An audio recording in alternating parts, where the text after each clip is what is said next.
Hello and welcome everyone to the interview session in Conversation. Pursuing dreams take courage, especially after settling in a well-paid job.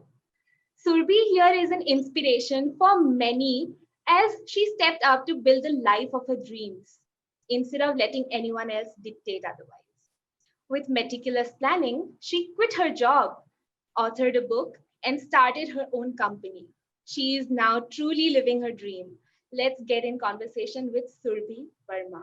Hello, Surabhi. How are you?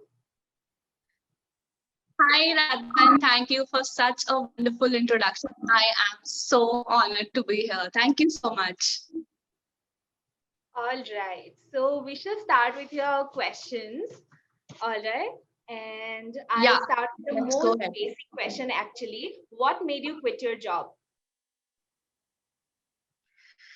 Okay, so it goes back to 2016. I was working in a really high profile job and as a content head for a company, for a media company. Um, Content was really growing, it was 4 years back when content was really growing. So while working in the company, I started feeling that something is missing. Maybe I don't know, it was the creativity part or not settling down at one place, to be honest. So something really pushed me to quit the job and just move out of that place and start something of my own. So the driving factor, I think, was really the lack of creativity, which made me quit that high profile job. Because, when you are a creative person, there is so much that goes inside your head. And sometimes you are writing, sometimes you are reading, sometimes you are going and hosting these corporate events. So being a multitasker, I could not I could not just be at that one place. So I had to explore more opportunities, and that was the reason I quit the job, just to explore Okay. everything more that That's was so ahead. inspirational. So would you like to tell us what is the Inception Media? Yeah, so Inception Media is like my baby, creative baby. And we started that in 2019, last year. It's a media, it's a PR and media company. And we are right now a team of 18 people. And we have worked with world-renowned clients, including many celebrities, billionaires, CEOs, their ex-colleagues, life coaches, plethora of clients ranging from different aspects of life. So yeah, we have grown a lot in the past 1 year, and now running in the second year, we are also expanding our team and also climbing the ladders of success and including more services options into the Inception Media. So now we really want to expand the services by collaborating, by working with different companies. So that is what we are doing right now, but our major task is to provide publicity to all our clients All and right. make them So famous. all right. So when you started this, the Inception Media as a PR agency, how did you know that it was the right idea? Okay, so I think whenever an idea strikes your mind, it is in that split second of time when you realize that this is the thing that is going to, give you immense happiness and success. This is the thing that you must pursue in your life. So it happened last year when I was going through a very low phase of my life. Suddenly this idea just it was like a streak of lightning that came into my mind, and I was like, I have to do this. Like, now I have to grow from a content person and expand the horizons, and maybe just try something new. That was public relations, which I had absolutely no knowledge of. I have worked as a journalist always, so public relations is completely different from journalism. having no knowledge of that, I knew that I had to try this out, and maybe this could bring something else that is hidden inside of me, and this would also help me to grow as a person. So without a doubt in my mind, I just started working towards it. And I followed the approach of working before thinking. You know what? A lot of people, they just keep thinking, thinking, and thinking, and they are just not putting out any work into it. So I just put my thinking aside and I started working. I started finding clients. I use social media platforms at first place to do that, because and as I continued to work, I realized that yes, this is beneficial for me. This is profitable.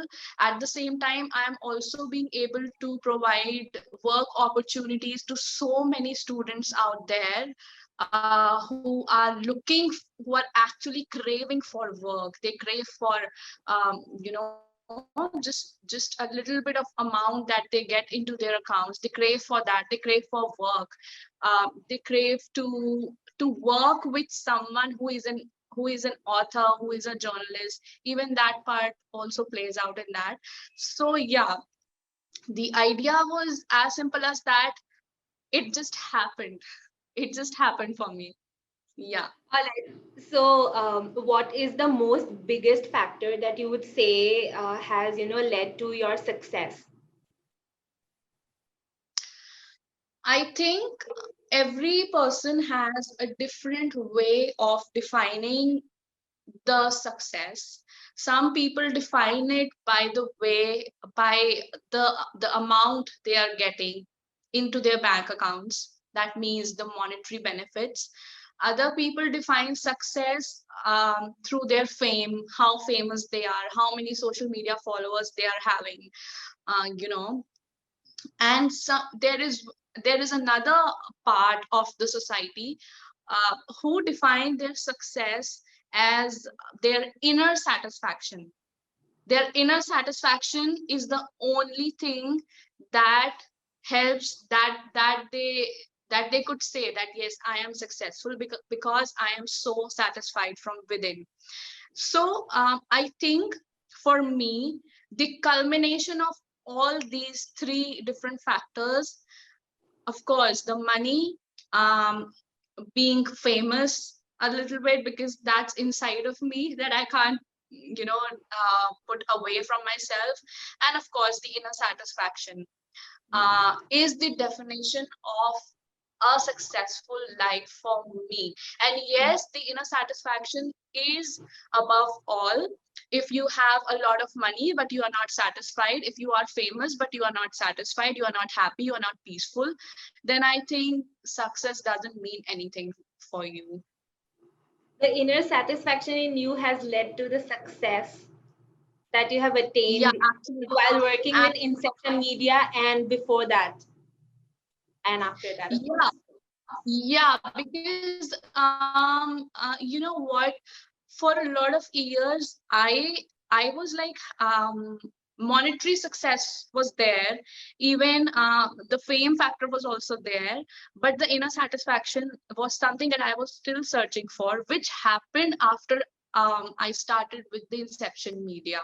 So I think as you go through your life, as you take different steps, um, different things are going to define success, and even the meaning of success is going to change with the number of years that are passing by. For example, when students are, when they are just graduating and they are just they decide to start their careers, for them success can just be a high profile job, entering into a high profile job. However, for someone who is already into a high profile job for a number of years, for them the success could be becoming the maybe the CEO of the company, or someone in a very high position. For them success could be that. However, if someone reaches to that utmost level while working in a company, that they know after that there is no growth, there is no upliftment. that is the point when you realize what else is missing in your life, and something that is missing is your key to success. That was very well put. So I'm actually very inspired, but I would like to know, do you think you have made any mistakes along the way while, creating your book and then, Inception Media? I have made plethora of mistakes. I think mistakes are something that are necessary, and you don't commit them purposely. Sometimes you do, but most of the times the mistakes, they happen by accidents.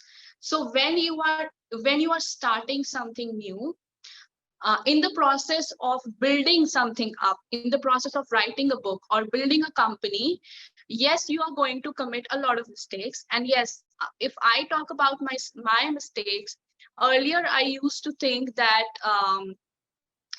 you know I don't need any monetary major monetary benefits in my life. It's okay to be, you know, a little bit famous and have a good job. It's okay to be that. But I think even not coming out of that comfort zone was a mistake in itself. Because if I hadn't committed the mistake of coming out of that comfort zone, then I wouldn't have been here. So I think mistakes are blessings in disguise. You should take a good learning from them. You should take a good lesson from them. Each mistake comes with its own set of lessons. When things are really hard, you should not give up, and you should just keep learning and keep growing. Okay, so another follow-up question would be, did you have any moments of doubts and how did you handle, doubts and adversities in your life? Yes, I had a major moment of doubt because being a multi-passionate person, this doubt came a lot of times in my life, that whether I should choose writing, whether I should choose speaking as my major career option, or whether I should just become an author and choose that as my career option. So when you are a multi-passionate person, all these doubts come into your mind, that what if you have so many different options in front of you, which road you are going to take?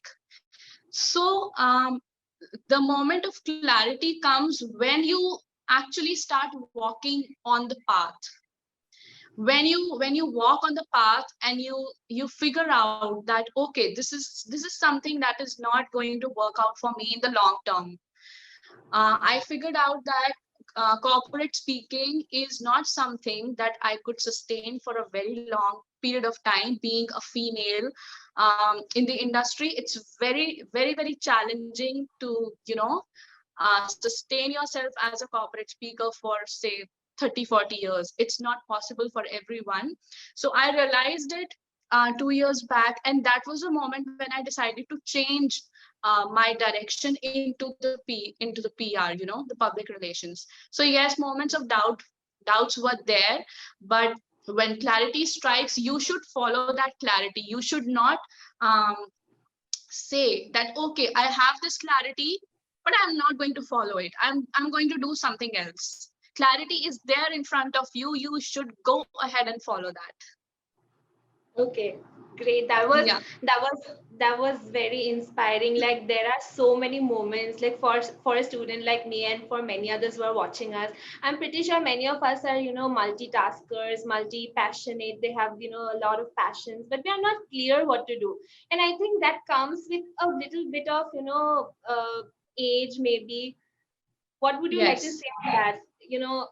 How long did it take to get you to that point of clarity? Okay, so if I count the number of years, it took me, like, I started in 2012. I started working and interning in 2012, and in 2019. So it's like almost 6, 7 years almost in between. I think for every person, the moment of clarity has its own timing. You know, you cannot see someone's life and believe that, okay, if she has taken 5 6 years, even I am going to take the same amount of time. Maybe the moment of clarity comes to you right when you enter the college, or maybe right when you graduate, right? So it all depends on what instincts you are following, what values you hold, and what drives you the most. The most important thing is the will, what drives you the most.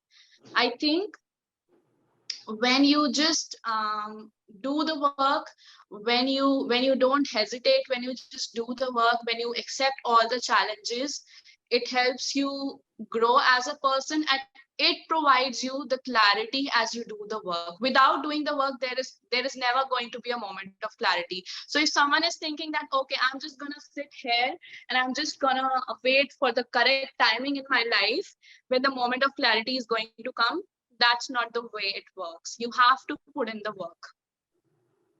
Okay, okay, that was amazing. It blew my mind. Honestly, like I would really like to work on everything that I follow. I think like I believe I need to change a certain, sort of direction, and yes, start working. Okay, Yeah. all right. So let's get our next question. Tell us about our book. Like, is it like a memoir or a guidebook? Okay, so I see my book as a step by step guide to starting a freelance career of your own, especially in writing. Though the book is, I mean, it's written from a universal perspective. It's not focused on just writing aspect, it is focused on anything that you want to try.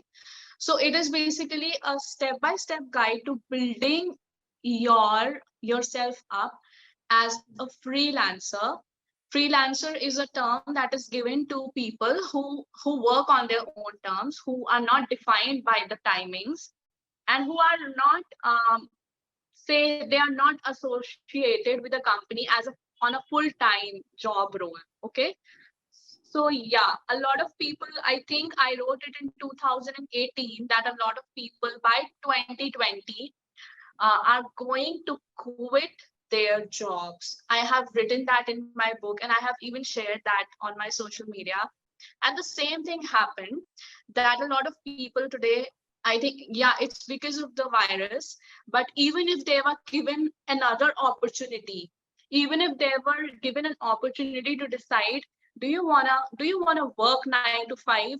Do you wanna go to the office 9 to 5? Do you wanna put all that hustle, travel, and do a lot of things, or do you wanna have that freedom of choosing? So I think a lot of people would be choosing the freedom aspect first. So the book has been written from a sense of liberating people from the clutches of the corporate world, from the maybe just telling them that you can of course try something else. You are not a slave to your corporate job. You should try something else, because I have done that, I have been successful. So why don't you do that?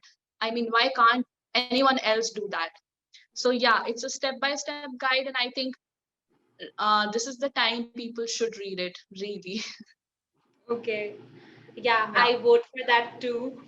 All right. So, what would you say was your major learning while writing the book? um the major learning was that books can't be written. I think you don't have to spend an endless amount of time in writing a book. A book can be written in a 2 month period, which I did, or it can be written in a 2 year period or a 10-year period. It depends on what you want to bring forth and how early do you want to bring it.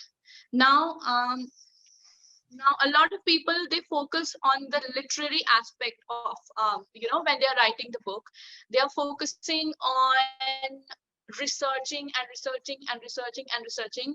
I think what people need is clarity, in simple words, yes, a lot of people are there who would like to read very, um, how do you put that?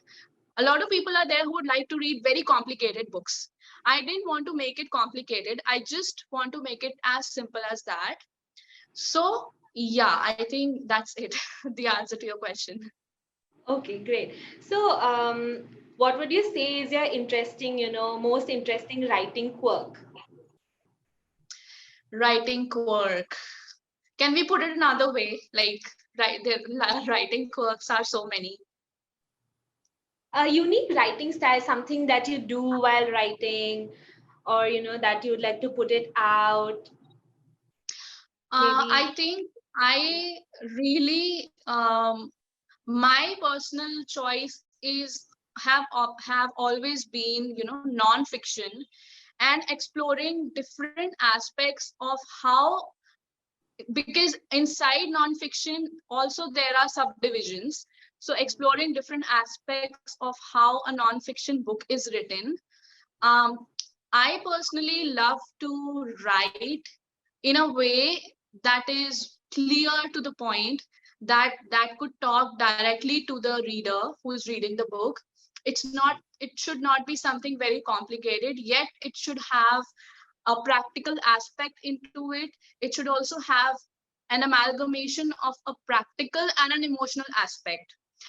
You can't just be like, I personally can't just be a very emotional sort of a writer, pouring out all my emotions like a lot of people who do when they write a blog. So Yeah. I cannot put out anything into a bloggish form. I would always research it. I would always, yes, have my own opinions into it, have my own emotions into it, and then finally a nice piece of work comes out. Okay, so while writing, do you think there are any traps for the writers? Traps for the writers. In the Uh, field of publishing and editing and everything, when you go out, after writing your manuscript, when you submit it, there's a lot of other processes that most of us don't know mm, about. So, there are a bit of yes, traps in that. So yeah. yeah, Would you like to talk about I that? think, yes, I think, the new age writers, they believe that everyone can be Chetan Bhagat in, um, as they write their first book, or everyone can be Durjoy Datta as they write their first book. I think they believe that if they're going to write their love story, they will become Durjoy Datta, or they'll become some XYZ other author. That's not true. Also, they need to know that the publishing houses, they are very picky in picking their authors, in picking in selecting the manuscripts. Now, not every publishing house would select every sort of manuscript. Even they have their own rules. Then it comes to the editorial aspect. Your manuscript should be written that written in a way that an editor could read it. So you have to write it you have to work on your manuscript before submitting it to the editor. You can't just write anything out in a bloggish form and say that my manuscript is ready, because ultimately the editor is going to say, this is like, this person has not put in the amount of efforts that we are looking for. Also, there is, when it comes to the monetary aspect, a lot of young authors, they don't know that they have to pay the publishing houses in order to get published. They think the publishing house is going to pay them for their books. So even they should know that they should be having a good amount of money before getting their book published, because that is required. And yes, the most important thing, the success of your book will not depend on which publishing house is publishing that.